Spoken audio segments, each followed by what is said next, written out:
Ողջույն, սիրելի ընկերներ։ Այսօր ձեր ուշադրությունն եմ ուզում հրավիրել ազգային ժողովի նախագահ Ալեն Սիմոնյանի հնչեցրած խոսքերին, ով իր վերջին հարցազրույցում ասել էր. Խոտ, մարիխուանա, Ինչ,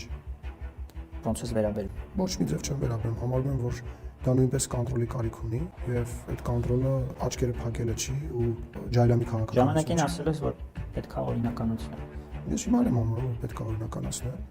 Ինչի գործընթաց չես սկսում։ որովհետեւ չեմ կարողանում մարդկանց դահում ուզել, որովհետեւ Բայց ինչն է պետք որ օրինականացնել։ կոնտրոլ անես, որ ղեկավար ես process-ը, որովհետեւ դու ինչ-որ բան չես կարողանում հաղթես, Իսկ դու կարծում ես, որ Հայաստանում պետք է դա լինի օրինական, այո, ես կարծում եմ, որովհետև կա, բայց օրինական չի։ կա օրինական չի եւ դա շատ ավելի մեծ ռիսկեր է իր մեջ պարունակում մարդկանց Հնարի պայքարել այդ անօրինական։ Դե աշխարհը չի կարող դրա դեմ պայքարի մեկ։ Երկրորդը ակնհայտ է, որ աշխարհը գնում է նրան, որ դա օրինականանալու է, որտեղ բոլոր երկրներում դա, ասենք, ամեն տարի 1-2 երկիր օրինականացնում է։ Իսկ ավելի վատ բաներին, չեմ ուզում նույնիսկ անուններ տամ,